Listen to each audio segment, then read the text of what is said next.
about guidelines and updates.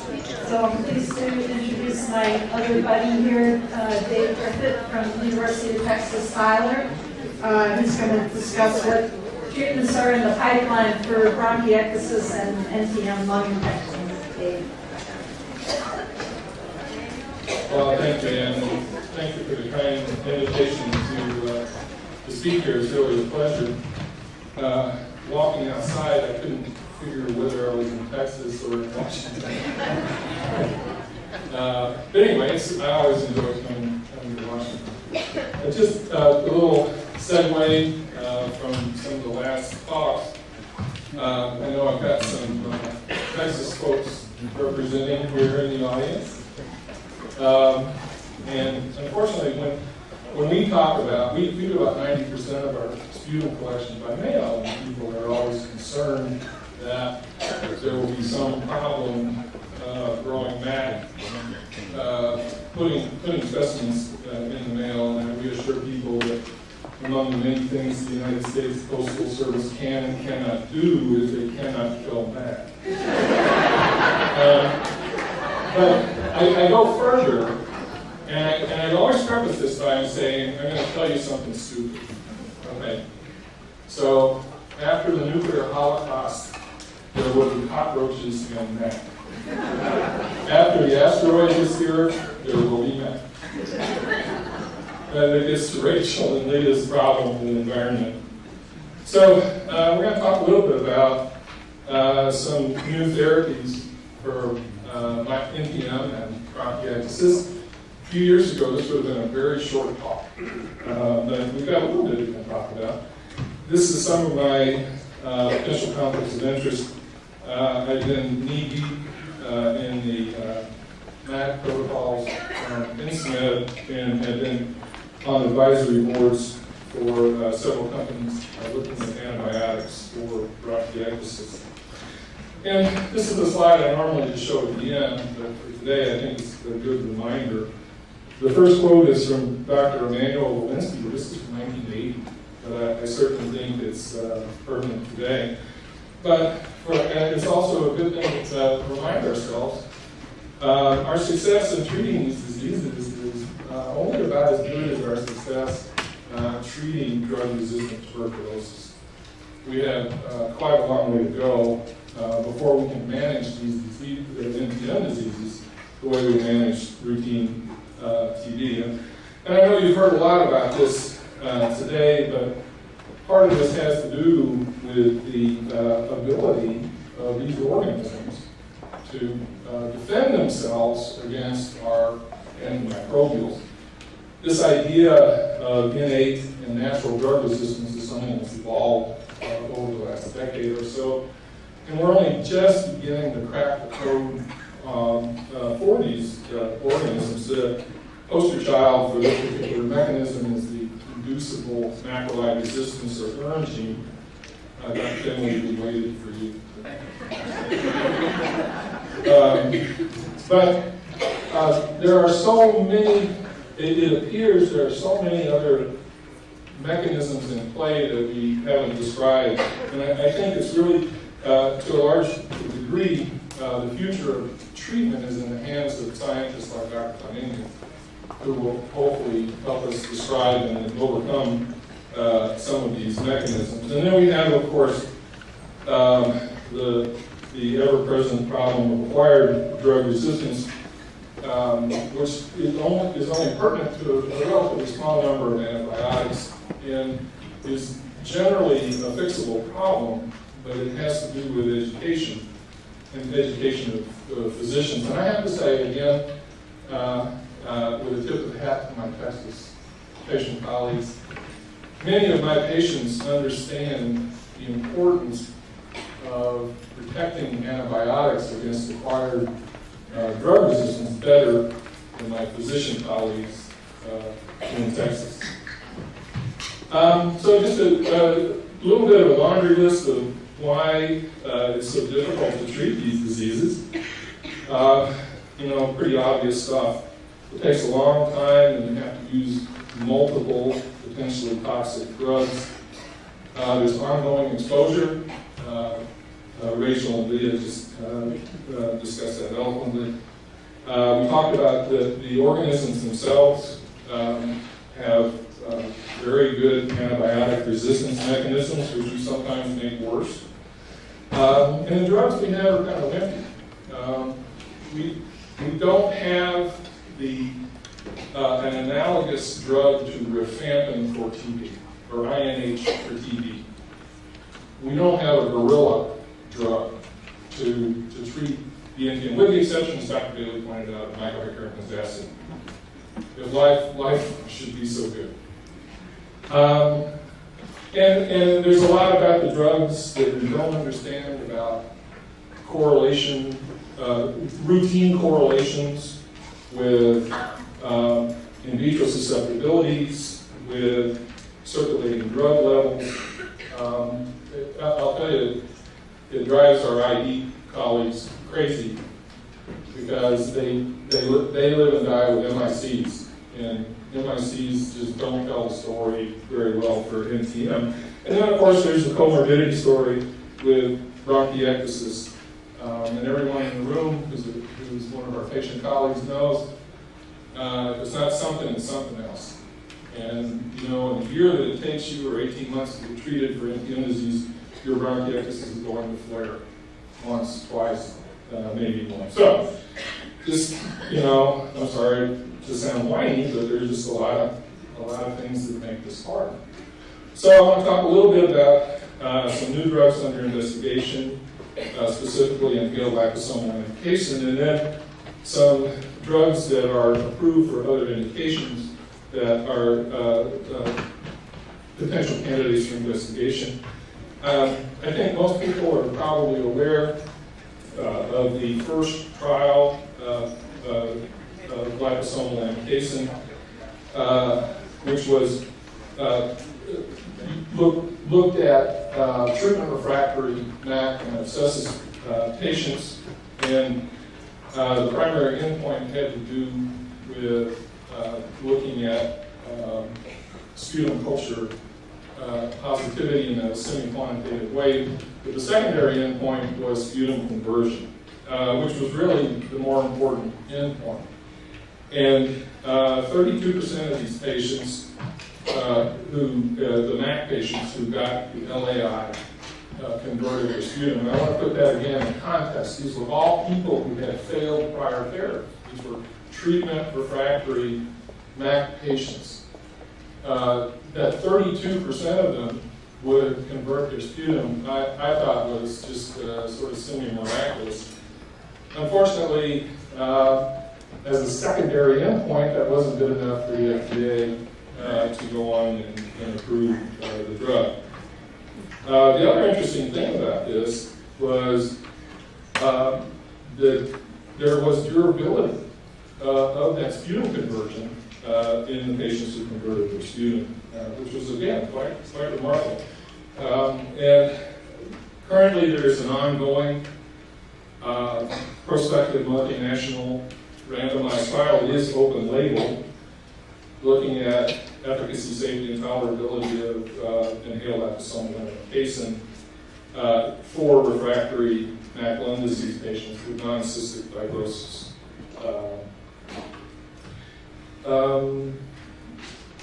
It's a 2-to-1 randomization. That is twice as many people have gotten the drug as have not received it. The primary endpoint this time is percentage of patients who achieve sputum culture conversion by month 6. And this is a very rigorous definition of sputum culture conversion. It's 3 sputum specimens collected monthly, and patients have to have negative cultures for 3 months. And that's quite a high bar in terms of sputum culture negative. If nothing else, the odds of getting 9 negative sputum cultures without contamination with MAC is not great. That study, I actually am going to have to skip through the next slide without showing it. Does everybody have a copy of these slides? Yeah. Okay. I was just informed, through no fault of my own, that there is a piece of information on there that should not be released until after the data has been locked. It's nothing huge like does the drug work or not, unfortunately. Close the right. Yeah. Look up there. Squirrel. All right.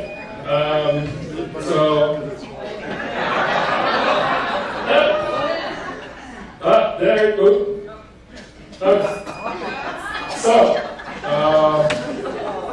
The one thing I can tell you is that the last person screened in the study was in December, early January. So that last person will get through the first 6 months of the study somewhere in June, July.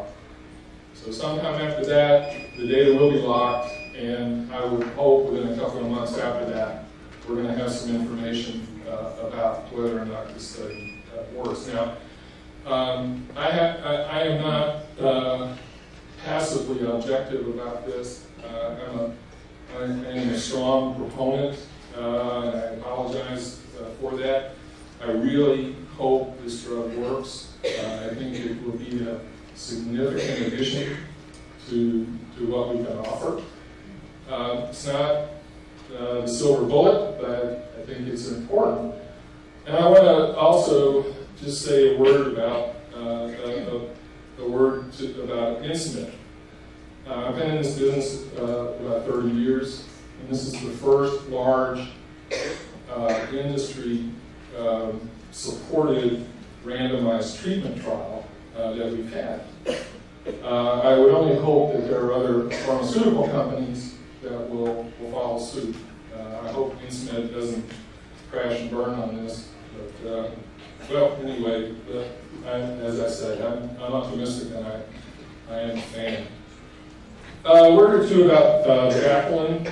Bedaquiline has very good in vitro activity against both MAC and abscessus. My colleague Julie Philly published a small series of patients not too long ago. We took on the task of giving Bedaquiline to some of our treatment refractory patients, and it was a difficult trial because, as many of you know, Bedaquiline is an extraordinarily expensive drug, and so we did not have industry sponsorship for this. So the only people who could get Bedaquiline were those who would either pay for it out of pocket, which came to the tune of about $6,000 a month, or whose insurance would cover it, which was it's always an interesting exercise, because there are insurances that will cover it. We had people with zero copays. I know Chuck is treating people at National I Jewish. just got an email. One got approved today. All right. It's $100 a month copay for this group. Just unbelievable.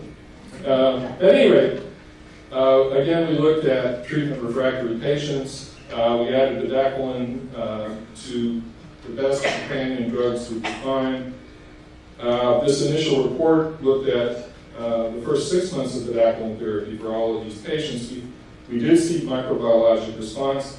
And the really good news out of this was there was not significant cardiac toxicity that had been reported or suspected as part of the Bedaquiline trials for tuberculosis patients. So it actually was tolerated pretty well, and we did not see significant toxicity. We have since followed these patients for quite a bit longer. The longest we've had someone on Bedaquiline now is about 2 years, and that patient has done fine. And we have had sustained sputum conversion in a few patients, and hopefully Julie will get this published before too long. The next drug to be considered is Tedezolid, which is a cousin of linezolid. And what I want to show here, this stands for Mycobacterium abscessus, Mycobacterium abscessus macilliensis, is that the MICs for these organisms are significantly lower with Tedezolid than they are with linezolid. Once again, this is an extraordinarily expensive drug, and we don't have sponsorship for trials yet. We have some anecdotal data, both at our place. I think Ken Olivier at NIH probably has the most experience with this drug, and Ken might want to comment about it. And I think there is potential there as well. It is, you've got anybody who's had Linezolid would know that's a tough drug to tolerate, and Tedezolid is right in that group as well. But from what I've seen, and again, this is totally anecdotal, it does appear to have some activity. So, Johnson & Johnson, who made the that one, and Merck makes, is that right? Merck? Okay, I'll say Merck.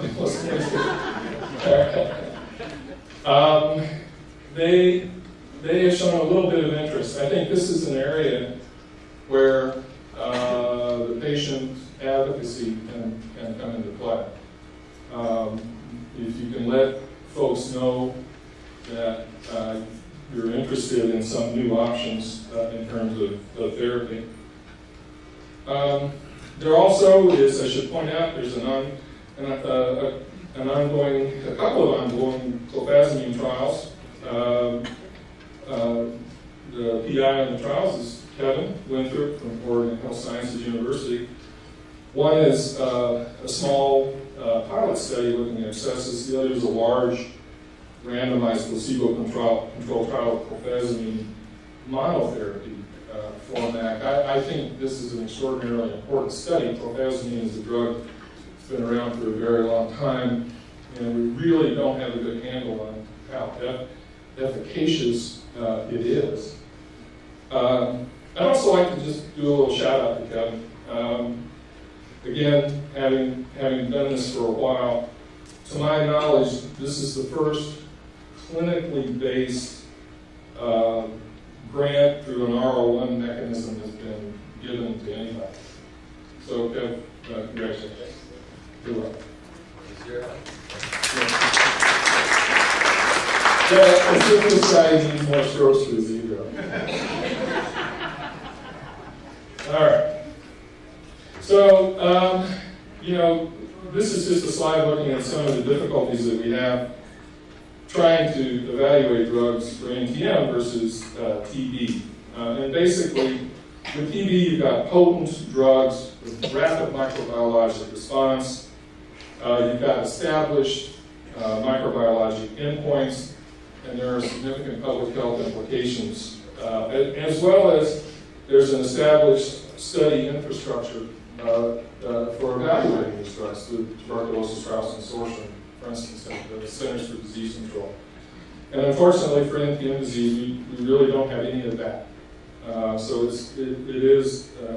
we are facing an uphill battle. Yeah, brother. So how do you test these new drugs? And this is a discussion that's ongoing that we have all the time. Do you do monotherapy trials like they do with TB? Well, there's a number of reasons those are hard. Partly because the drugs aren't that potent. You can't just give 2 weeks of monotherapy and learn very much with NTM. Plus, the acquired drug resistance with these medicines is so squirrely, you don't know going into the trial whether or not your monotherapy might risk the development of acquired drug resistance. You won't find that out until you do that monotherapy trial. Do you add drugs to failing regimens? Well, that seems to be the model that we are using most. Do you use it as part of an established multi-drug regimen and substitute, let's say, for example, inhaled liposomal amikacin versus clarithromycin or azithromycin, and pair it with rifampin and ethambutol? Well, the problem with that is the study would be so large and expensive, it would be difficult to know who would sponsor that trial. And what are the endpoints? Are they microbiologic? Are they patient-oriented? Are they both? All of these things are being actively debated. I don't have any answers to these things, but just to understand, we're at the early stages of this process, and so we need to hammer this stuff out. So we do need a collaborative effort to get a sufficient number of patients. We really need a treatment consortium, and we need some financial support. So this is one of my favorite slides.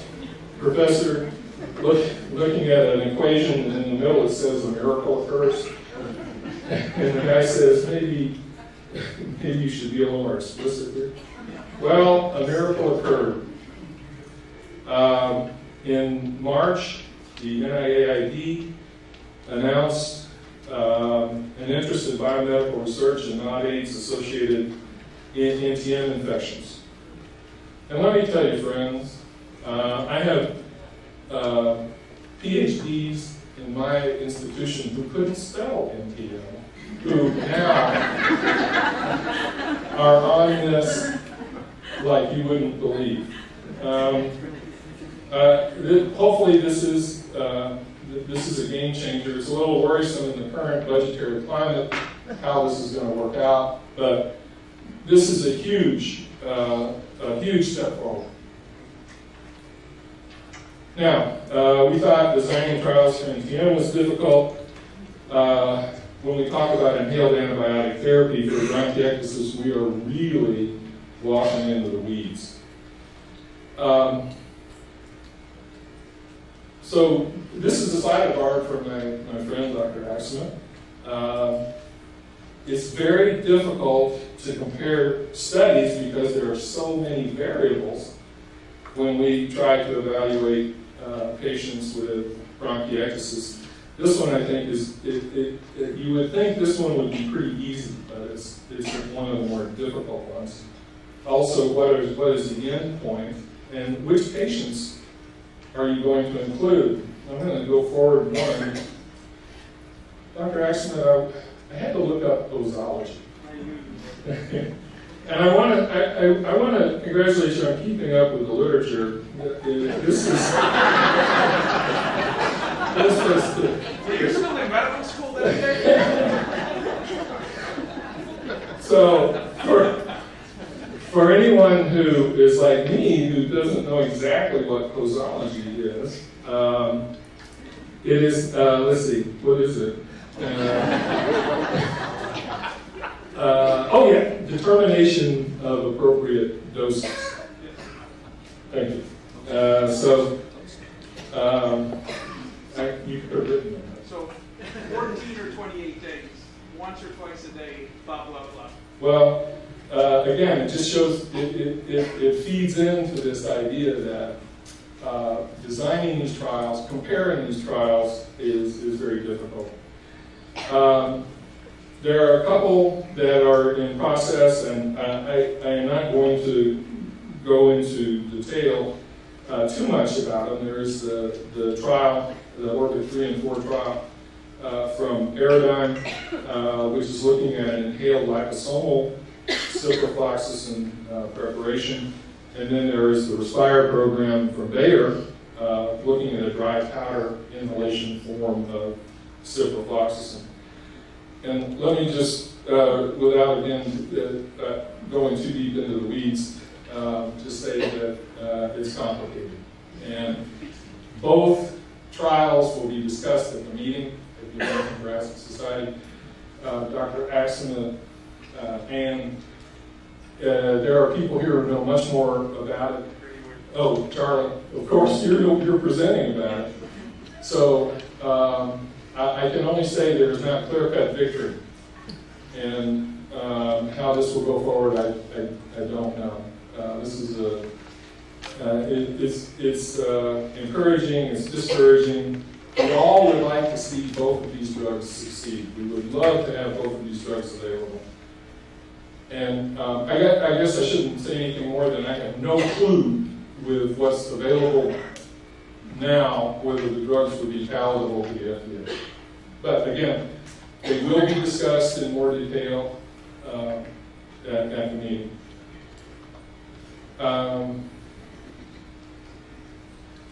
Insmed has an interesting product. It's an oral non-steroid anti-inflammatory. I really don't know much about it.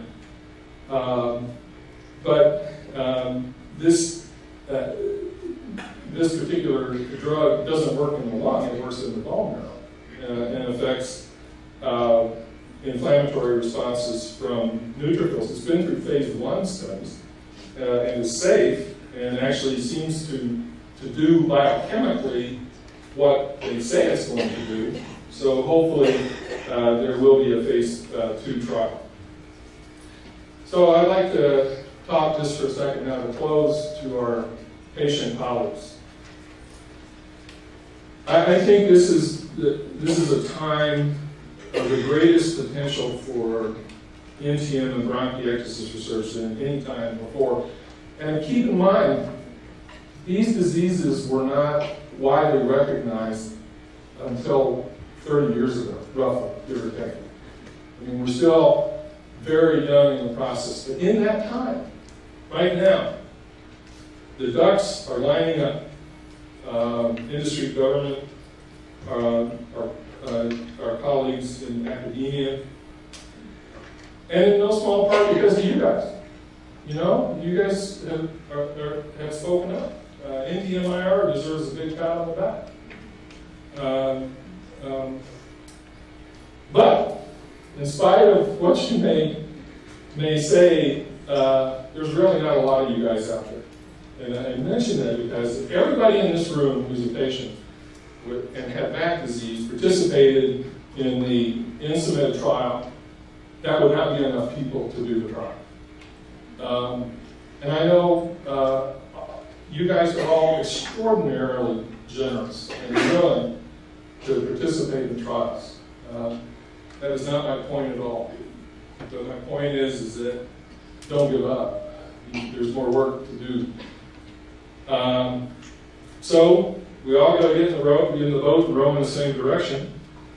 So please continue to participate in studies. Ask your doctors what studies are available. If they're not in your area, see if you can be referred somewhere where there is a study available. Continue to be an advocate. And donate money if you can. I mean, our research effort has benefited significantly from patient donors.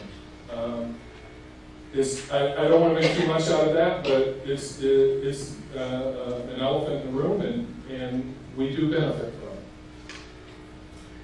But you guys are the ones who have skin in the game. And thank you very much. You guys are wonderful. Give yourself a hand. And James has had a long trip to get here, so we really appreciate that he's here to talk to us about the status of the new ERS guidelines for treating bronchiectasis. And James has been a real force in our field in advancing our understanding of non-CF bronchiectasis. Thank you very much. It's a real pleasure to be here. I've really enjoyed today. I've learned a lot. I've learned not to take a holiday in Hawaii or New Hampshire. As a British person, we never know where to go, so that is really useful information. And I've learned to be careful of showers. But Scottish people generally have better things to do with water than showers. So I was going to suggest some reasons why NTM seems to be less common in Scotland than in the United States. I think it probably has to do with the volume of alcohol that we put into our water.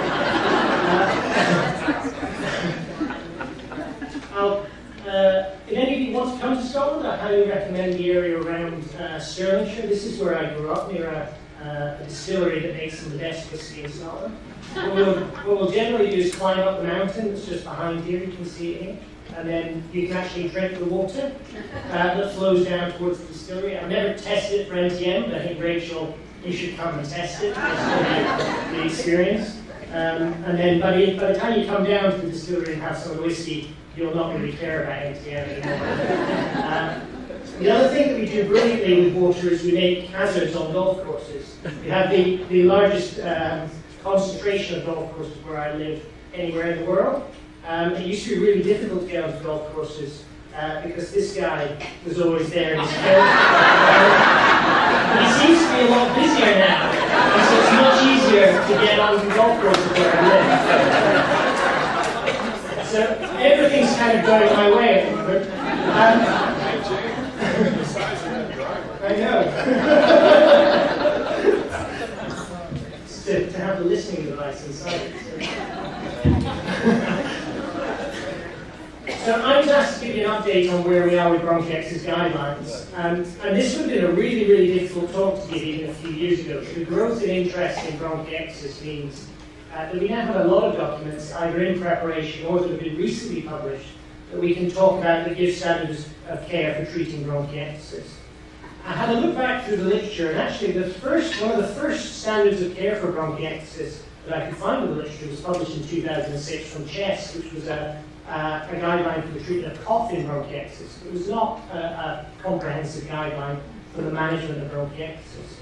And actually, the two guidelines that made the greatest contribution to really pulling everything together in bronchiectasis were guidelines in Europe, one from 2008 from Spain, from the Spanish Society, and then the British Thoracic Society guideline in 2010. We've recently had a guideline from Australia and New Zealand, which was published in 2015, and I've also highlighted in blue here a partial guideline that was published by the Portuguese Society on the diagnostic treatment of bronchiectasis, so purely for identifying the underlying cause. So you can see that most of the world, therefore, doesn't have guidelines that cover them for bronchiectasis. Even within Europe, we have guidelines only in 2 countries. And I'm going to go through now and just explain some of the recommendations that we've had from these guidelines and compare and contrast what they've contributed. As Anne said, we will have guidelines at the end of this year published by the European Respiratory Society that will cover all of Europe. So the currently valid guidelines are the ones that are currently considered to be comprehensive guidelines for bronchiectasis are from SEPA, which is the Spanish Society on the Diagnosis and Treatment of Bronchiectasis, the BTS guidelines, which are for the diagnosis and treatment of non-cystic fibrosis bronchiectasis, and the Australia and New Zealand guidelines, which cover both chronic suppurative lung disease and bronchiectasis. So I've selected 3 different kinds of treatment just to compare and contrast what they recommend. You've heard already the management principles today from Charlie on how we treat bronchiectasis. I think it's interesting to compare and contrast what these guidelines say about different treatments. So for physiotherapy, for example, the Spanish guidelines recommend physiotherapy 1 or 3 times per week for patients producing more than 30 mils of sputum per day. And they say that's a strong recommendation with low quality evidence. I was very surprised to read that. I mean, I generally recommend pulmonary physiotherapy for all of my patients, regardless of the amount of sputum they produce, but that's the recommendation. What I think it is, it's a reflection that we all practice medicine very differently in a space where there's very little scientific evidence. The British Thoracic Society guidelines, patients should be taught airway clearance techniques, full stop. Every patient should be taught airway clearance techniques. But with a recognition that that's a grade D recommendation, even there's not really any evidence to back that up. That's just what we as an expert body think. And the Australian and New Zealand guidelines recommend similar things. Airway clearance should be recommended and should be taught by a specialist respiratory physiotherapist. So they're all slightly different. For antibiotics, Charlie mentioned earlier the approach that we've taken with the European guidelines. Here, again, there's some subtle differences. The Spanish guidelines suggest treatment with prolonged antibiotics for patients that have permanent sputum and positive sputum cultures, with the aim to make the sputum white. Again, strong recommendation, moderate evidence. Whereas with no mention of exacerbations, whereas the Australia and New Zealand and the British guidelines are very much focused on exacerbations. So recommend that patients should be treated if they have 3 or more exacerbations per year requiring antibiotics. That's the British recommendation. Or greater than 3 or 2 or more hospitalizations, and that's the Australia and New Zealand recommendations. So again, significant differences in how there are recommendations for use of different treatments. And then even more variability for treatment with inhaled corticosteroids and bronchodilators, which I guess many of you will be on because we know that it's one of the most common treatments that's given both in the US and Europe for bronchiectasis. Here, the Spanish guidelines recommend inhaled steroids for patients with bronchial hyperresponsiveness, so that's a response to a challenge test, or for patients with large sputum volumes. Whereas the British guidelines say don't use inhaled corticosteroids unless the patient has asthma. And the Australian and New Zealand guidelines not recommended except for patients with asthma or COPD. So that's, again, relatively big differences between the two. And both comment on the lack of evidence for bronchodilators. So you see, just from that small snapshot of the three different guidelines, that we see very different interpretations of the limited evidence that we have. And the reason for that, I think, is putting together guidelines is not just a case of 4 or 5 people sitting in a room and deciding how they think patients should be treated. It very much is a bit like cooking. You have to put in lots of different ingredients. You have the evidence for randomized clinical trials, like the data that Charlie showed earlier. You have issues like cost effectiveness. So we have a public healthcare system in the UK, which means that often we can't afford or we don't approve drugs that are quite expensive. And then you have the expert opinions, and a lot of the guidelines from the British Thoracic Society are based on expert opinion, and patient opinion matters a lot as well. So most of these guideline panels now include patient representatives who can have a really big impact on what comes out at the end with the guideline recommendations.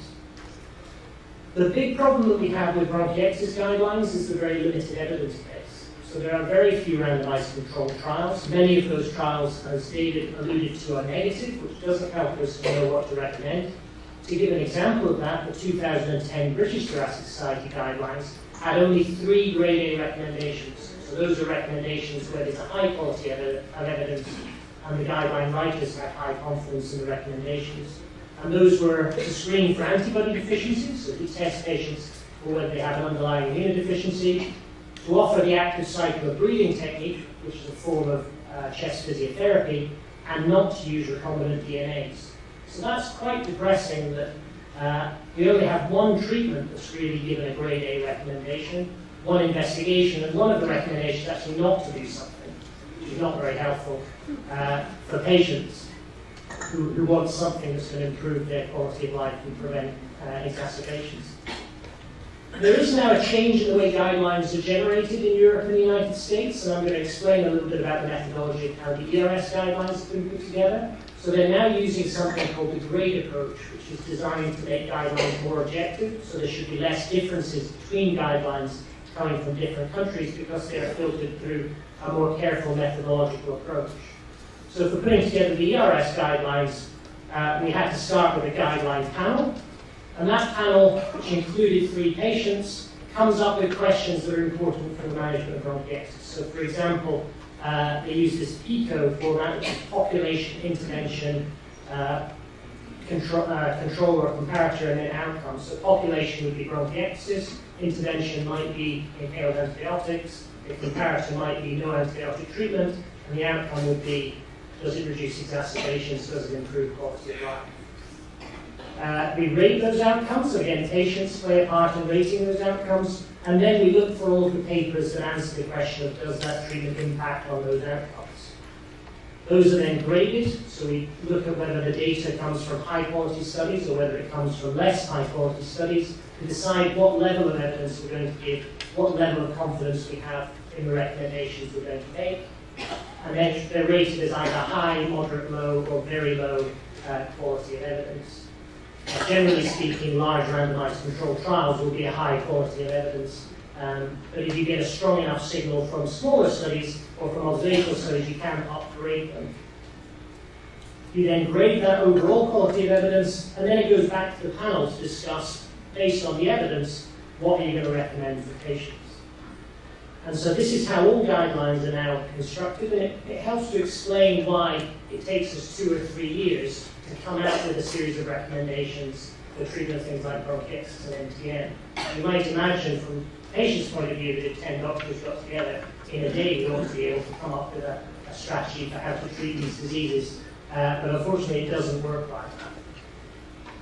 So that's how the new guidelines are being generated. The ERS bronchiectasis guidelines are now complete. The full text of guidelines will be announced at the European Respiratory Society Congress in September. They're relatively restrained in scope, so they only cover the management of bronchiectasis. So they will address things like inhaled antibiotics, physiotherapy. They don't cover non-tuberculous-like bacteria. They don't cover issues like diagnosis or underdiagnosis. They're very much focused on practical day-to-day management. Before I finish, I want to mention one thing, which is guidelines obviously are advice from one set of clinicians to another on how best to manage a disease. But one of the biggest problems that we have is that we've had guidelines for NTM, we've had guidelines for bronchiectasis now for several years, and the uptake of those by clinicians is not always what we'd like to be. This is data from our EMBARK registry, which we mentioned earlier. It's about over 7,000 patients. And this is the compliance with the recommendations from the BTS and CEPAR guidelines to do testing for what causes your bronchiectasis. So 100% of people should get immunoglobulins tested, and in the registry it's about 60%. So 40% of people don't get the test they should get. The majority of patients should be tested for ABPA, but only half actually get tested. Sputum for NTM is only sent to 30 patients, despite, again, recommendations to do that regularly. Things like bronchoscopy, which are not recommended investigations, are done in a quarter of patients. So the actual compliance with the guidelines, despite the fact we've had guidelines in Europe for 10 years, is not good. And so one of the strategies really has to be not just we produce good guidelines, but also we get out there as advocates, both as clinicians and patients, and try and get physicians to manage patients according to the guidelines. So in summary, guidelines are really crucial to improving the care of people with bronchiectasis.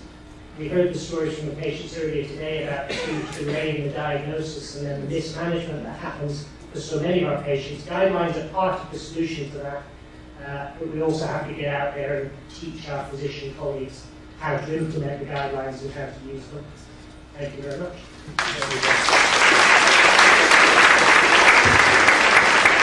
Thanks, Steve. We're going to have one more quick talk, right? No slides? No slides. No, I do. Oh, you did. I made it during James' talk. So this is going to be Kevin Winthrop from Oregon Health Sciences University, who's going to give us a very quick update on the status of the new NTM guidelines. So thanks, Anne, for having me, and thank you. This is a cool space. Are we all going to watch a surgery afterwards on that table? There it is. This is great. So anyway, I really appreciate being here. I think again this is a wonderful meeting, and kudos to NTM for organizing it for I don't know how many years it's running. It's great. It's great to see attendance growing and interest growing. So that being said, there is a big push for new guidelines, and this is about a 30-second talk because I can't tell you about these because we're still in the midst of writing them. So what I'm going to tell you about is I want to talk about Dave for a while. Let's see. I'm going to mention what we're doing, and actually part of it mirrors what James just mentioned, what they're doing for bronchiectasis. And so this is the old guideline. This was published in 2007. I was privileged to be part of it. And it was a joint exercise between ATS and IDSA, and actually CDC. I was a CDC person at the time. And I think this is one of the most referenced and used documents in the area. I mean, it is the document. It is the reference that everybody downloads or looks up when they get a microaction they've never seen before, or a new name, a new species they don't know what to do about, or they need to be reminded how to treat MAC or abscessus, or there's a list of organisms on the right side there. That's just about 25 of the 177 or 80 species we have now. So this document to me is really it's just a gold mine. And then on the left-hand side you see different special circumstances, immunosuppressed, extrapulmonary disease, disseminated disease, etc. So I mean it's the compendium for NTM. And Dave is the lead author on this, and he should be congratulated for it.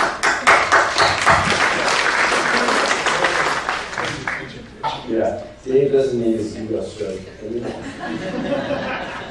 kidding. So, Dave is correct. Not everyone pays attention to it. Similar to what James was just saying with their guidelines. I mean, guidelines are guidelines, and sometimes they're hard to follow. Sometimes they're easy to follow. Sometimes you try to follow them, but the patient won't let you, or the payers won't let you, or maybe you won't let yourself for whatever reason. So it's not always easy. But I do want to say that this was the old guideline published in 2007. I think there was one even before that. I think Dave authored before I was born. 1997, so I was just barely born. So just to mention, this is kind of the old way we used to do guidelines. This is not our group in 2007. I think there's a soccer field now back there, a football field. But there was usually someone like Dave who said, hey, you know, this is what I think we should do. And then everyone on our table said, you know, we agree. And so then you just would write it in the document. And actually what really happened in 2007, if I could back up, Dave would say, you know, this is what we should. And actually this was like, oh, it's a bunch of BS. I disagree. Just kidding. But it's true. We have a lot of very, you know, someone raises a topic and you debate it. And everyone in the room is a quote-unquote expert and knows the literature. And you know, you come up with a recommendation that most people can live with and agree with. And that is how we wrote most of our recommendations. And the new way was really promulgated by the Institute of Medicine in 2011. It issued this document about how can we improve our practice guidelines. And the whole point of this is to make the process much more painful for us, right? But to make it very systematic. And so now we figure out what questions we want to ask. And so this is very transparent. It should be less full of bias. And to me, the last bullet there really, it just highlights a systematic way to do this and the gaps in research that we need to know. So for example, Dave already mentioned there's very few randomized clinical trials for NTM. So a lot of the questions we ask about how to treat NTM, we can't really answer. And we all know that in the room, and we could kind of write a paragraph about it in about a minute to summarize the fact that there's only been this one tiny trial, blah, blah, blah.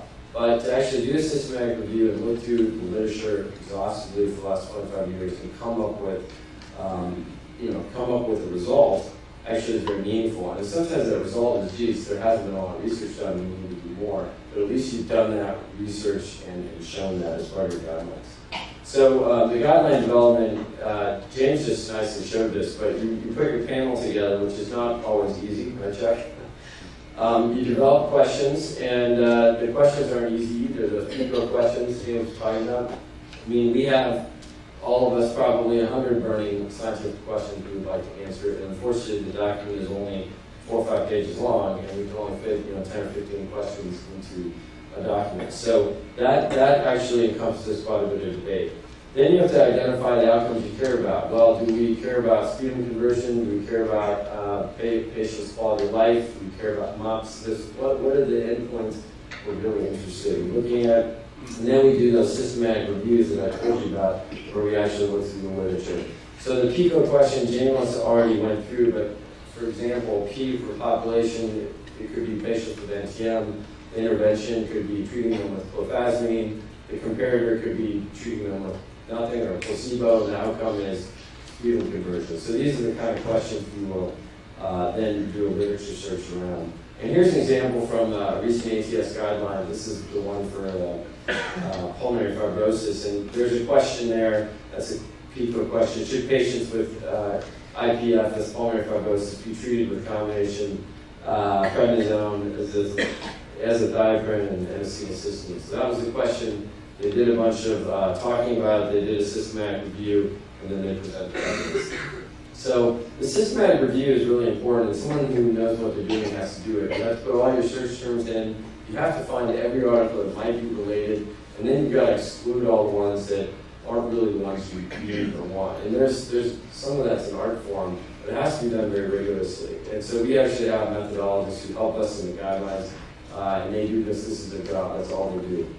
So they're very helpful. And then at the end, that last bullet is we have to look at all that data and summarize the effect of what the data says. So for example, you're going to see this in the new guideline. You're going to see some question, and then a table like this with 5 or 6 studies that have looked at it, with some summarization of the results and the number of people in the study, etc. And then some little diagram on the right side here which shows what the effect was. And everything, all the effects of these studies were on the same side of 0, meaning they all kind of found the same thing, and they were all beneficial in this case. So these are the kind of things you're going to see in the new guideline.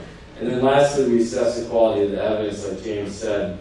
And it's either high, moderate, low, or very low. And as you read most of the new guidelines coming out, it doesn't matter what the disease is, pretty much all the quality of evidence for most of them are moderate, low, or very low. I mean, it's hard to find actual subjects where there's been a ton of randomized control trial data so that you can conclude something with high confidence. I mean, there's some of it there, but certainly for our field, there's very little of it. So randomized controlled trials, like James said, are usually those that are deemed high quality evidence. The observational studies, kind of studies I do a lot of, are usually labeled as low. Right, Ted? Epidemiologists, I mean, we make our living on doing cohort studies, case control studies, and the people that do these guidelines always consider it low quality evidence. And I would argue it's actually more like moderate, and that's why I put moderate there. And it certainly helps drive forward the kinds of questions you want to evaluate in randomized control trial fashion. And then down very below is we all have our anecdotes and our case series and things. And this is kind of low quality evidence, but in some cases that's all we have. So the last slide is we have finished our systematic reviews. The data has been reviewed. We're currently drafting the document. And what I've learned is, that's the big capital letters there, we need more funded systematic research. We need more clinical trials, and I'm happy to see some coming forward, of course, being funded by various sources. But we have tremendous gaps in our research, and everything that everyone in this room is working towards will eventually fill in those gaps. So thank you very much.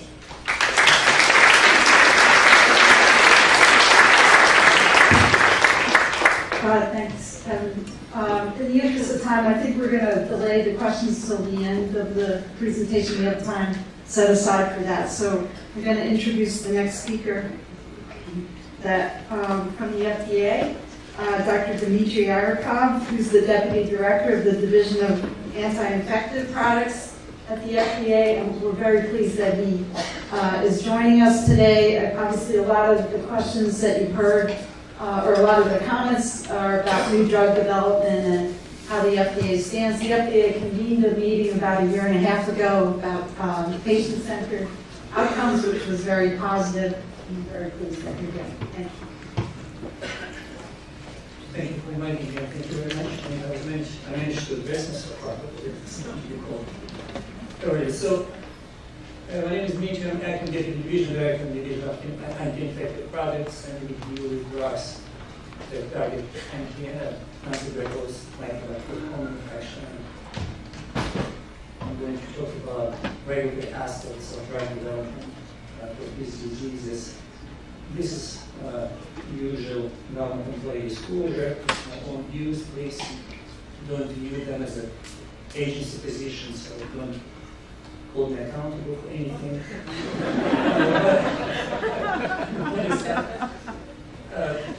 I'm not in a position to discuss kind of any particular development program or any particular drug, so I'm going to talk in general about the field. And we'll talk about overall regulatory standards for drug approval and about challenges to development of drugs for NTM pulmonary infections, and briefly discuss possible regulatory approaches to facilitate drug approval in the field. So as already mentioned, prevalence of these diseases is increasing in the United States, and treatment is complex, long, sometimes toxic, and sometimes not very effective. And many may be surprised that there are no drugs that can be approved for non-tuberculous microbial infections up to date. And just to emphasize how complex is the problem, how difficult to develop and not easy to develop these drugs. So we're trying to facilitate as much as we can the development of drugs in the field. And thank you for mentioning this public meeting that was sponsored by FDA in October 2015, where some of you were present, and we tried to listen to patients and experts in the field.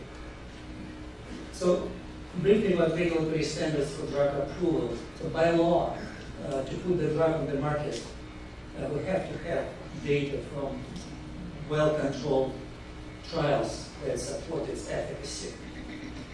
And types of, in this context control means comparative arm. So the drug should be compared to something for us to judge if it works or not.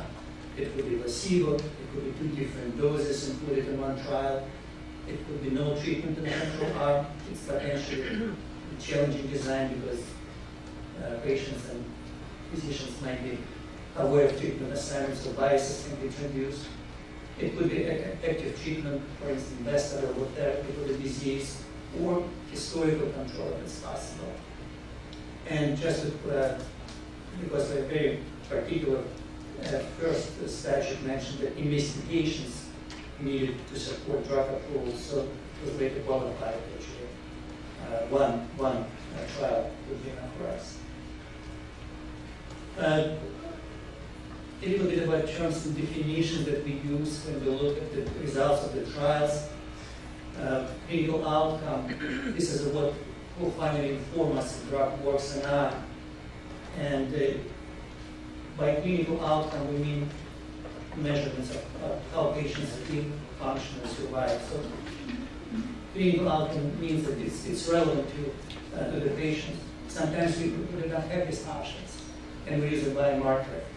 It's a laboratory or radiographic characteristics that measure responses to therapy. It does not necessarily intuitively reflect clinical outcome, but we'll try to come up with the best. And next closely related concept is an endpoint. What precisely will be measured in the trial? It could be improvement in certain quality of life scale, or clinician reported outcome. What could be surrogate endpoint? For instance, the biomarker culture conversion, which basically means that the patient started with positive cultures, and during the trial, cultures became negative. And once again, we're going to talk about it later on, but for non-tuberculous mycobacterial infection, it's a very challenging concept. It's very difficult to come up with good definitions and informative endpoints.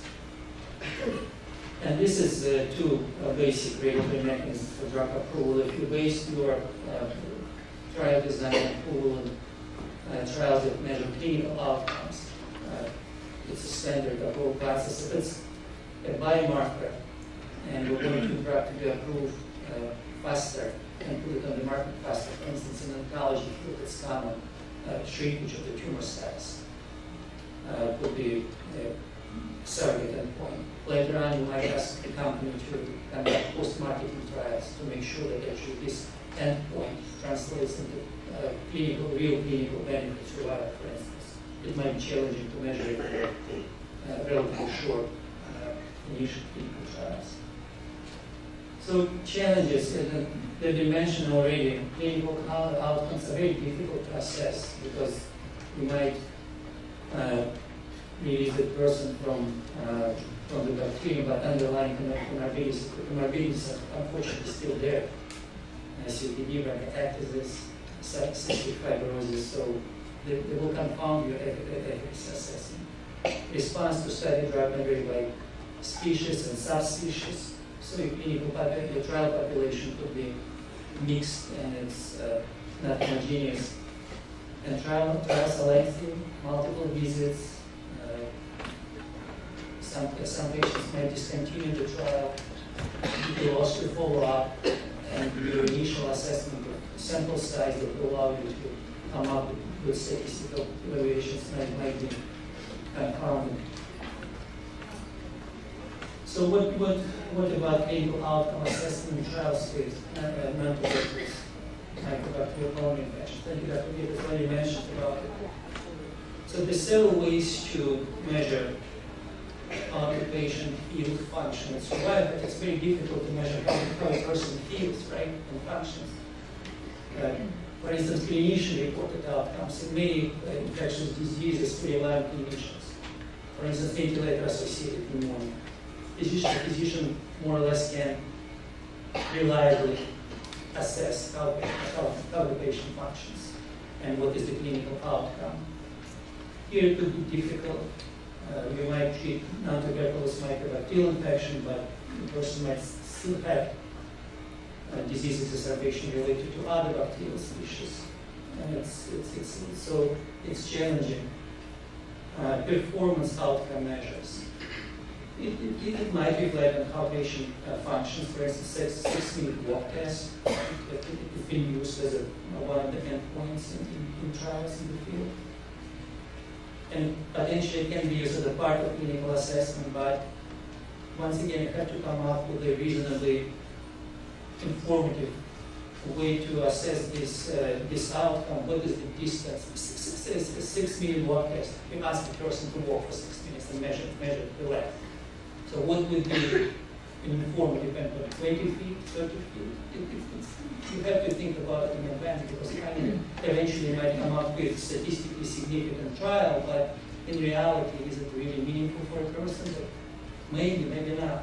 But you have to agree, because finally you tell the patient this is what you're going to get after undergoing a year of treatment, right? Patient-reported outcome measures. It's a very important aspect, and we're working trying to develop these outcomes. Once again, very challenging. You have to agree on a scale, then you have to agree what would be meaningful difference in these scales. 2 points, 3 points, and once you might end up having statistically significant trial, but is it really meaningful to have these changes in this scale? You don't know. But you have to know before you start the trial. Or vice versa, if the tool is not sensitive enough and you have a good drug, but using this scale, there's no difference that you might appreciate, and you might not actually deny patients of good treatment. So overall, at this point, we're trying to develop tools to measure clinical outcomes in how patient feels, function, and survive, but it's really challenging for non-tuberculous microbacterial infections. So these are potential endpoints in trials that have been used, and one of the most common endpoints is microbiological assessment. And we talked about culture conversion briefly. It's still, I'll put the number as 3 consecutive negative respiratory cultures. It's been used in the trials. Once again, it's not kind of, cast in stone. Maybe 2 is an acceptable number. You have to think about it, because every time you balance feasibility of the trial and how informative the trial will be, we still need to establish a relation with clinical outcomes. Okay, you have a culture conversion long term.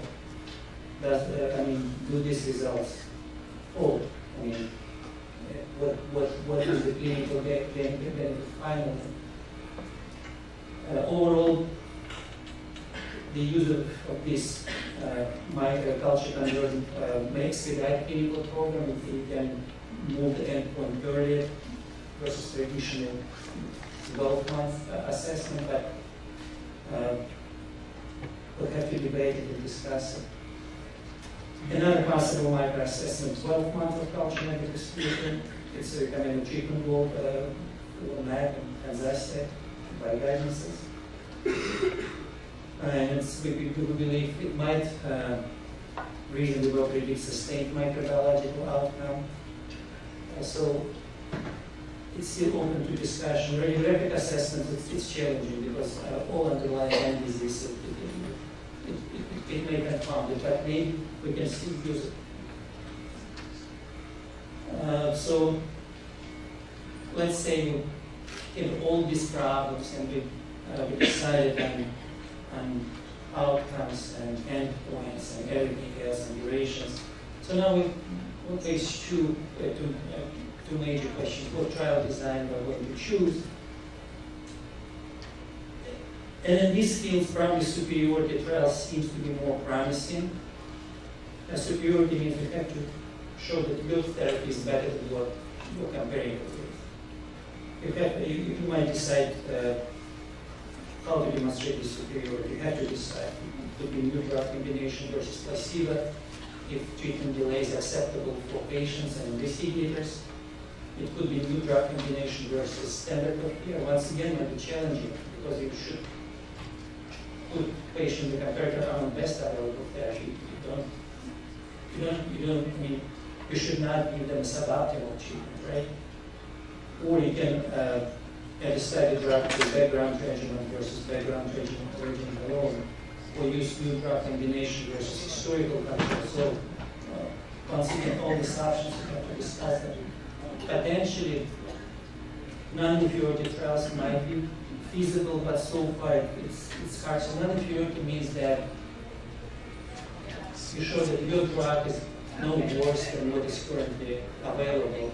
It's a tricky statistical proposition because we still accept the idea that it might be worse by a certain margin.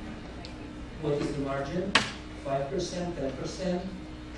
How to define this margin? It's a difficult statistical and clinical and ethical object. I'm an attorney with Hyman Phelps and McNamara. Suddenly being in a Coliseum-sized auditorium surrounded by doctors sounds like a bad idea.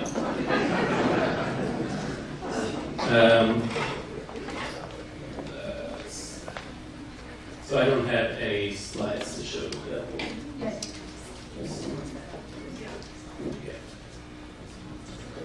So my firm, Hyman Phelps and McNamara, we're an FDA regulatory firm that works in drug development. I am not personally representing or aiding in any of the development programs or they might be discussing today.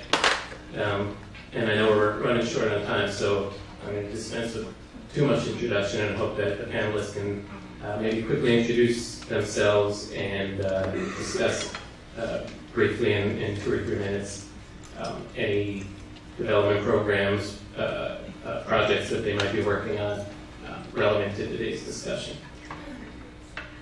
Why don't we start there? My name is Pam Davis. I'm from Novartis, and I'm the lead medical director for our compassionate use program using Lamprey. The program has been known to have other names: expanded access program, managed access program, compassionate use, multiple patient program. We are responsible for developing this program in concert with the FDA. We accept all invitations and questions concerning our program, and I'll be more than happy to discuss it after the introduction. Hello, everyone. First of all, thank you for inviting me. Hello, my name is Angela Davis. We are not sisters, by the way. No, we're not sisters. We didn't even plan to sit next to each other. Hello, I'm Angela Davis, and I'm in medical affairs. I'm the global medical director for pulmonary data. And I really want to first just say thank you for the invitation. This is my first NTM meeting, and I'm thoroughly enjoying it. Hello, everyone, and thank you for having me here. My name is Javier Schwartzberg. I work for Horizon Pharma. I'm a pulmonologist, I'm the VP of Clinical Development as well as Business Development now. Horizon Pharma has a number of compounds in the market, primarily for orphan and rare diseases. And this pertains to NTM and CF through the acquisition of Horizon Contractor, which came with inhaled levoquin. So we're exploring the possibilities of studying inhaled levoquin in bronchiectasis as well as NTM. Currently, levoquin is approved in Europe and Canada for CF. So, looking forward to interacting with all of you moving forward. Good afternoon. I'm Igor Kondan, the CEO, and I would like to echo the comments of many people before. This is a terrific meeting. I'm really pleased that it was organized, and I hope that we're going to have many more meetings on it. It will be very useful. Our company has been developing an inhaled liposomal cytotoxic product. It's an antibiotic, of course. We have been testing it in clinical trials in patients with bronchiectasis. We have completed 2 phase 3 clinical trials. Dr. House will be presenting the data on Monday. We have enrolled some patients who did an NTM, but they were more likely to be treated for NTM, so we will have a small number of patients with NTM, so we look at those specifically. We haven't done that kind of subgroup analysis. We have been testing our antibiotic in vitro systems and in mice for NTM, and we would like to also look at some combination of products using our antibiotic. with other antibodies that are currently used in clinical practice to see what these interactions are, but this is all at present animal and in vitro data. So hopefully one day we'll move into humans as well. But as you know, Pseudomonas aeruginosa are a co-infection which is relatively frequent in NTM. So in that sense, the drug may be helpful for NTM patients as well to treat the Pseudomonas infections. We don't know if that is. My name is Bill Akins. I'm on the other end of the spectrum of the industry panel. Once they get into the R&D, I'm on the commercial side, so I represent the specialty pharmacies in rare and orphan respiratory diseases such as CF, NTM, and bronchiectasis. So thank you. Thank you, and we'll certainly come back to the pharmacy aspect of all this. Quickly, for those with development programs in this area, I'm wondering if there are any specific hurdles that you'd like to talk about, things like access to patients or recognizing that Dr. Greco is in the room, any regulatory hurdles that you might want to discuss, or any insights into the programs you've been working on that might be useful. Sure, so we have just completed these two phase 3 clinical trials, and enrollment of patients is very, very difficult. Anybody who works in rare diseases will know it. We needed about 200 sites. We were in about 20 countries, so it's a huge program. And I would like to thank the patient advocacy groups, the registries, for helping us. It really has been tremendously helpful to be able to speak directly to the patients. They did help us to enroll some patients, but it's certainly enrollment is a problem in rare disease, and I think that we should think carefully about the design of future clinical trials, particularly as NTM is attracting industry to do research. Is going to be increasingly more difficult to enroll trials. So I think that we should be very careful how we approach this and try to think about innovative ways of running clinical trials. Yeah, and I'm going to add to Igor. So Grifols is actually a licensed partner with Paradigm for the development of Lenvima, which he just mentioned is going to be presented on Monday. But Grifols has a very long history, including legacy Grifols companies with developing drugs for orphan lung disease or rare diseases. So we do have prolactin C, which is indicated for severe emphysema in patients with alpha lung deficiency. And as you heard earlier, Kevin did clearly outline in a speech this morning about the percentage of patients with alpha 1 deficiency that also have bronchiectasis. So some literature is reported to be over 70%. So the challenges that we found is really working with the orphan population. So oftentimes it's harder to recruit the trials. It takes longer to recruit the trials. These very specialized centers, and we essentially know all of our investigators extremely well because of that, which is good, but it's still very challenging working in the rare disease area. Grifols also has Gamiex, which is IVIG, and that is approved for primary immune deficiencies. So clearly, really over 70% of those patients may have bronchiectasis. It may not be an infection that is present once they are clearly treated, but over 70% of those patients have bronchiectasis. Again, that's an orphan drug indication, and so again, it's very challenging, but we do have approval for both of those. I just want to make a comment. Some of you may be wondering how come the pharmaceutical industry isn't really jumping into NTM and bronchiectasis. Very few of us are invested in this space. Despite the very big unmet need, reflected by all of you being here and the fact that there is a great paucity of therapies to treat these conditions, and the incentives that exist for pharmaceutical companies to bring drugs to market and get them to patients, both from a patient perspective but also the profit side. It's just so difficult to bring therapies. It's frustrating on our end too. All the points raised today, by all of the experts in the field, highlight the difficulties that exist out there for us to be able to properly execute clinical trials, submit to the FDA and regulators in Europe and get drugs approved. And Often flexibility is asked for, but it's just difficult to actually achieve what we want to achieve. So just wanted to highlight that and acknowledge that we fully make an effort to make things happen, and it's just complicated. It's not that we don't have any kind of contribute to that. And I can second that. I mean, as someone who works often interfacing between industry, not necessarily in this space, but pharmaceutical industry and FDA, despite the heroic efforts of both industry and FDA, oftentimes is very, very difficult.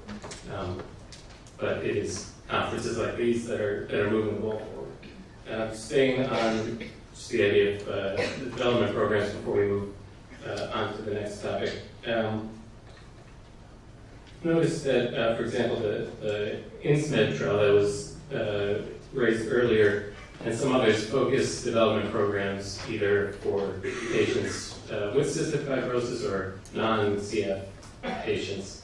And I'm wondering if those working in this space feel that that type of bifurcation is necessary, or can a larger, broader patient group be enrolled?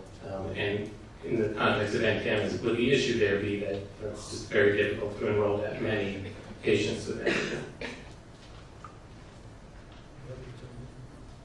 I think it's very clear that CF patients with NTM do very differently than non-CF patients with NTM. And I think that within the context of a clinical trial and a development program, what one tries to achieve is homogeneity. We want to try to bucket patients that look very similar so that you can, and it's really hard in this disease state because the species are infected is very different, because the comorbidities are very different. So all that introduces noise into a clinical program. So one tries to minimize that, and I think I personally feel that lumping CF and non-CF bronchiectasis with NTM into a one study would not be the right approach. Yeah, I would agree, and I think earlier today, even Greg Tino clearly pointed out there are different phenotypes even within looking at non-CF bronchiectasis. But I think when you look across all of these disease areas, then you really have to take into account comorbidities, the age, etc. And as he pointed out, there's various types of clinical phenotypes, whether you are a sputum producer or non-producer, etc. That I think, at least from a regulatory standpoint, it's better to keep the disease positioned separately until approval. However, I do think that post-approval, it is really important to have real-world and perhaps more collaborative studies that differentiate bronchiectasis patients in one study. I think that's probably really important in a phase 4 post-approval world. Thanks. So moving on to the sort of the other end of the industry, there are no therapies approved for NTM.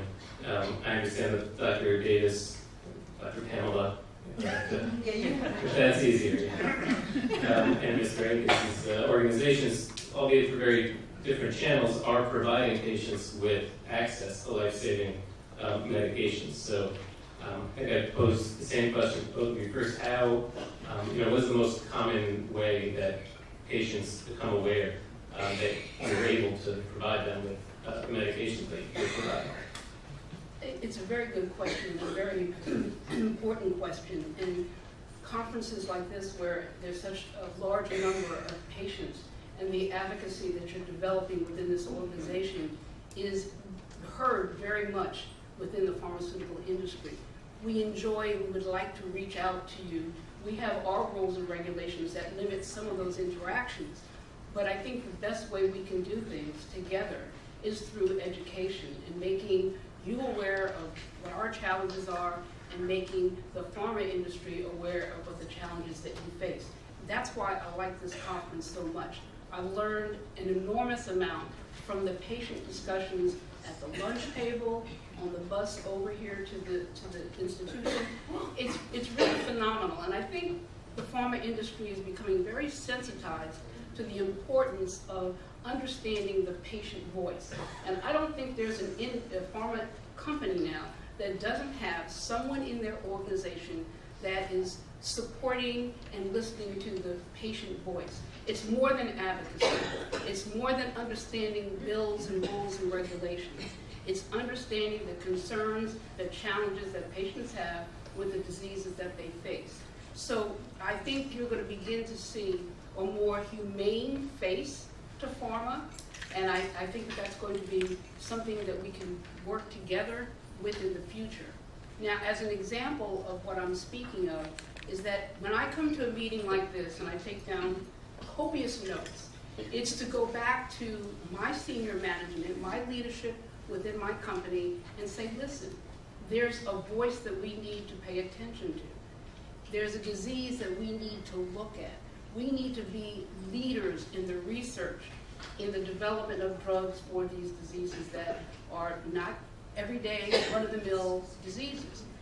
Every time we go to a meeting like this, we bring back your voice. So that helps a great deal. It's not the answer to the problem, but it helps deal with some of the issues. It's called sensitization. We have to sensitize our leadership to what's going on out in the world. Because we're very, incubated in what we do, highly specific in the research that we perform, data collection, real-world experience, research in clinical trials, very focused. So it's important to bring back that level of sensitivity to what I'm experiencing here at this meeting. And it's actually been a pleasure. I don't think I can say it any better. It's really nicely put. I think at Grifols, one of the things that we've done a lot with the products that we have indicated. So for Alpha-1, then we certainly have a very close relationship with the foundation, also with the COPD Foundation, and the Immune Deficiency Foundation for Gamex. However, I think just to add to that, because I can't say it any better, is that it's really important to engage those organizations very early on in helping to write a protocol, helping to get some insight about what patients really care about and what do you think is even possible to do during a clinical study. So it's not just about the science or what he as an MD or some other people can add, but it's really about what the patients think is going to be possible, especially in a large phase 3 study. And again, I echo with orphan disease, it's easier to reach out and to have some impact as patients. I mean, it's easy for you to do that because it's a smaller group, and I think that's very important. I would like to add that it really is very important to get the patients involved right at the beginning of the development and really get a perspective of what it is that they need, what are the properties of the drug or the benefits that they would like to get. I also want to say that we bring typically a patient every year or more than once a year to the company. We do an all-employee meeting with a patient. It's extremely motivational for the employees to hear the story of the patients, and they've got a real understanding of what it is that they are developing and why we're doing it. So it's very motivational, and thank you for all of those of you who have come to our company, the patients, and did that for us. Thank you. And as far as the actual drugs themselves being delivered to patients, we work one-on-one, obviously, with the drugs you asked that are not FDA approved. We have relationships across the country working with the clinicians one-on-one, our pharmacy teams and the clinical team work together to develop or to deliver the therapies that they need right now, like the antibiotic medications, et cetera, et cetera. So we work one-on-one. We have highly specialized pharmacy teams that are trained in these disease states, and that is our primary focus. One thing long-term we see happening is the industry panelists here are bringing out these rare and orphan diseases. It was talked about this morning about the models, and I heard so many times going to my clinician and they don't know what NTM is. Well, on the other end of the spectrum, when it's time to go to the pharmacy, you as the patients go to the pharmacist, and the pharmacist says, what is NTM? So it's almost that same discussion on the end when it's time to go to commercial. And what the industry panelists are talking about is the pharma companies are putting together models that have smaller pharmacies who are absolute experts in the field. We'll just use NTM as an example, or bronchiectasis, that those pharmacy teams know the disease state, and then they also know the reimbursement challenges and the reimbursement landscape for the patients. So when the patients go to get the drugs, they have a trained pharmacy team who know the disease state inside out and also know the reimbursement landscape inside out too. So that trend is continuing and really being escalated that I've seen in the past year. If you go on the ntm.org website, you will see mechanisms to obtain chlorphasamine, for instance. And there are several mechanisms, one being from the FDA, which I'm sure many of you are familiar with, single patient IND. And the second option is from Novartis' Compassionate Use Program, Managed Access Program, you know, all the acronyms. So you can contact 1-800-NOW-NOVARTIS and get questions answered, forms sent to you, where we can then assess your eligibility to be part of the program. Your physician would do that. They would make the contact with Novartis, fill out some forms, get some information from you, and then we would process this application to get the drug to you at no cost. So this is a significant reach to try to help in a situation where there's no approved drug for this particular problem. They should do that probably after they've not qualified for any clinical trial. Yes, they cannot. There are criteria, inclusion criteria, exclusion criteria. One of them being if you're not applicable to be a clinical trial participant, if you have HIV, if you have any allergy or sensitivity to the product, if you have, you need to have failed or be shown to be resistant in your standard of care treatment for NTM. There's a series of exclusion criteria and inclusion criteria, but the information will be sent to you upon request. Great. So I know we're out of time, and I'm sure and I hope all these discussions and connections will continue this afternoon and then again offline in the next few weeks. So please, everyone, join me in thanking all of our panelists.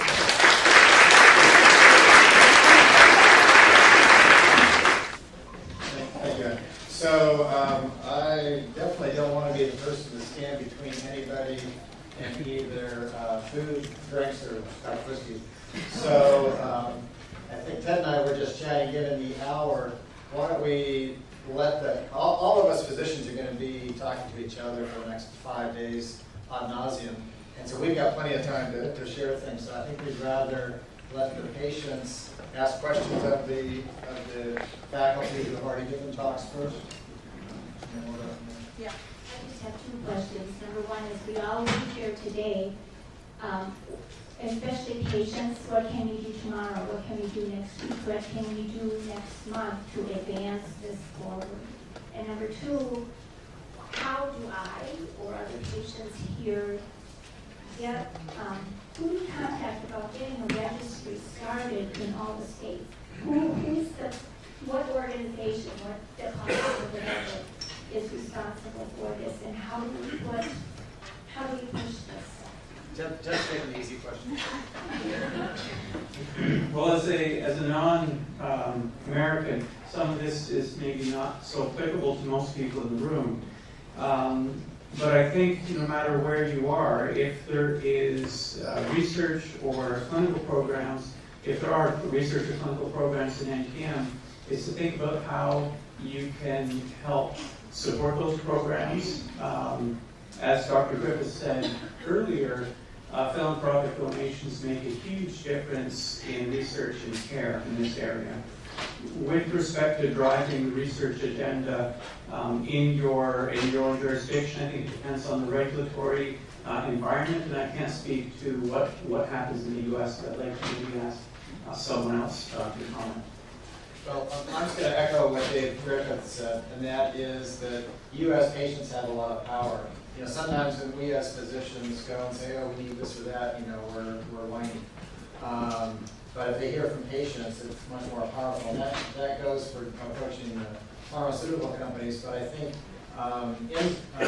the NTM Influence Research has done an incredible job in the way of patient advocacy, and that is one organization that you can go through to make your voice heard.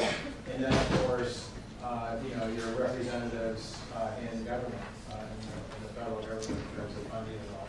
I think as Dave mentioned, the fact that we finally have An NIH announcement for research in NTM is really, a great thing this week. And just one more shameless plug for the NTM IR, the site, as well as the COPD Foundation and the Bronch and NTM initiative. The card should be, again, all in your packs.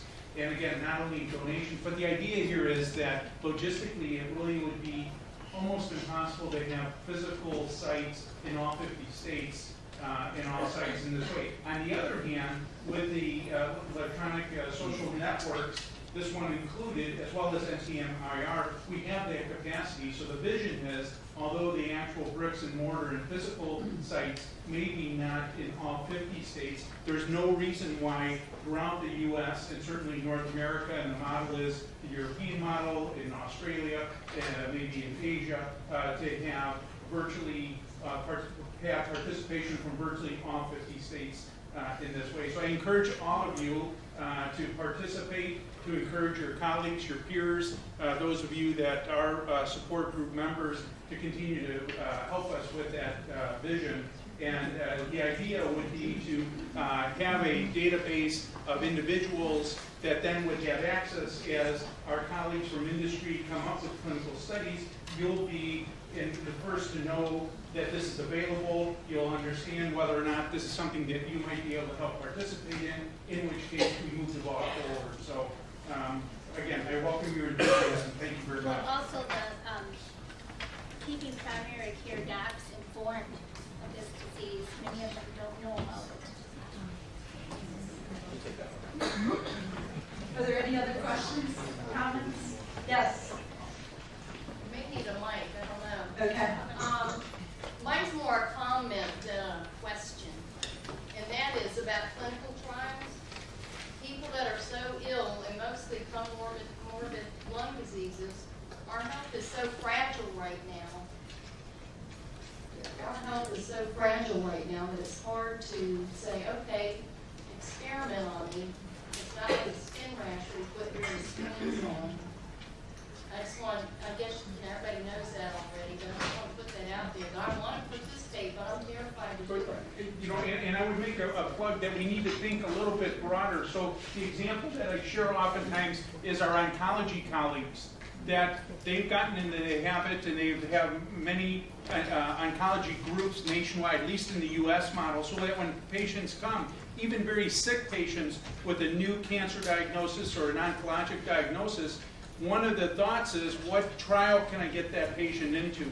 And I think if we can help our colleagues in pharma and investigators all work in this direction, across that spectrum, we don't have to be stable. We could be sick, and it doesn't mean that you're not able to participate in a clinical trial. So I encourage you to continue to be interested, independent of maybe acuity of illness in this way.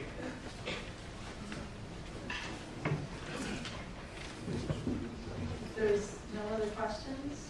Okay. Yeah. It is up on the screen now, the information about the Bronch and NTM 360 social. If you want to jot that down, I have two questions. One is for Dr. Larikoff, and I'd just like to know, what did they do with all the information from the last meeting in October when you met with the NTM patients?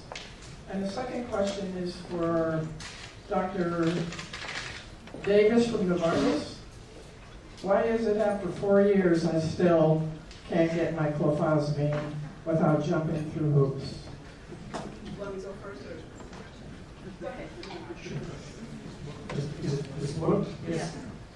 I mean, when analyzing this information, it's unfortunately it's not a straightforward and easy process. And for us, we're not only players in this development. So we have companies that or developing clinical trials, and we take their advice and your advice, and we develop this talking about clinical endpoints, not developing, trying to agree upon that. Your input is very valuable for us. It's hard for me to put in a couple of sentences what we did. We're still working on it, and reviewing this and it was available input. I'm not sure how to respond in a more coherent way. I hope I did not disappoint. Sorry, I just wanted to interrupt for 1 second. I just wanted to say something about the PFDD meeting. They did put together a report called The Voice of the Patient, which was published. And with that information, because the FDA is always looking at ways to refine new ways to design clinical trials that are more suitable for rare patient populations, the information that they get from meetings like ours is going to be very valuable when they move forward in those design phases and they start talking to companies about how they design these clinical trials. That's when that information will be handy. Okay, the question posed to me was the length of time that it's taken to get the clofazimine. Novartis just started participating in this compassionate use program about 2.5, maybe 3 months ago. So prior to that, Novartis did not participate in the program. The only program that I'm aware of was with the FDA as a single patient IND. IND is investigational new drug. That process required your physician to contact the FDA and fill out a set of forms. The forms were then approved or evaluated. They were sent to an IRB for approval, Institutional Review Board.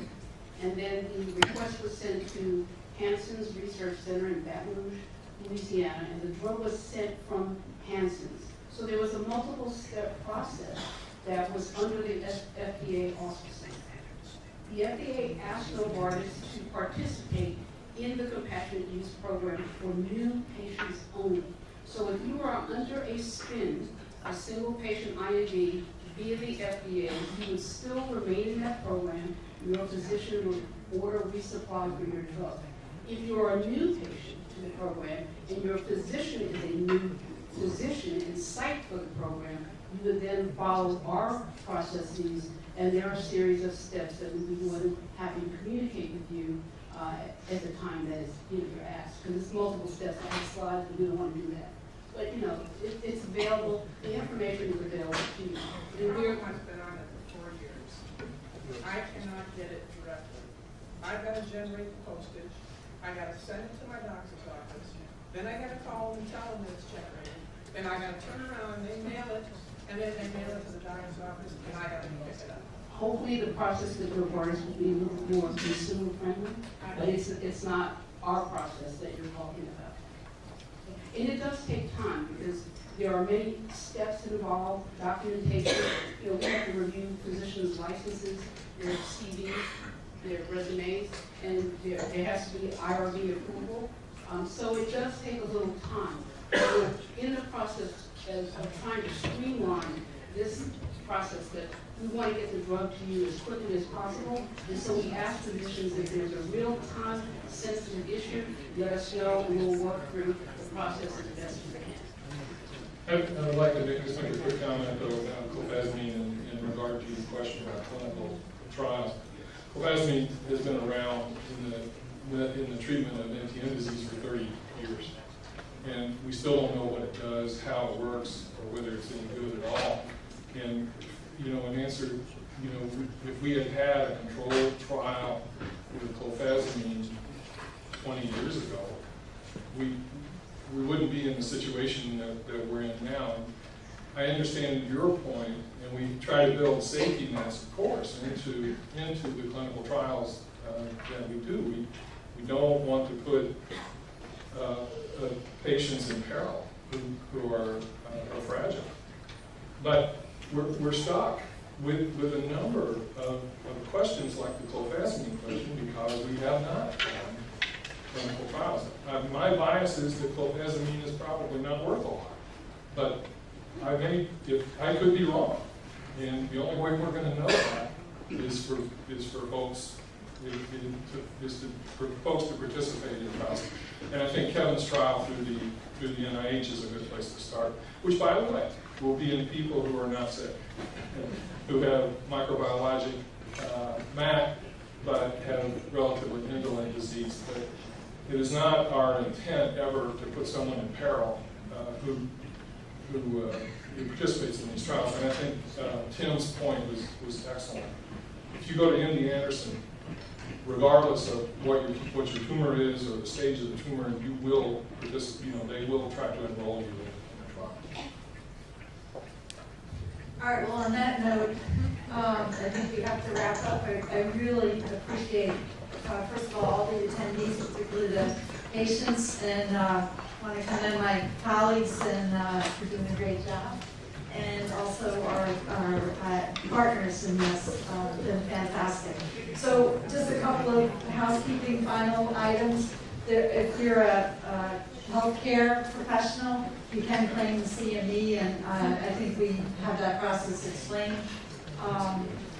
We are eventually going to have all the talks posted as requested, and buses are outside, I think. And just as a final note, on behalf of the COPD Foundation and the registry, as well as NTM, I'd like to extend a personal thanks to Dr. O'Donnell and her staff for just having a great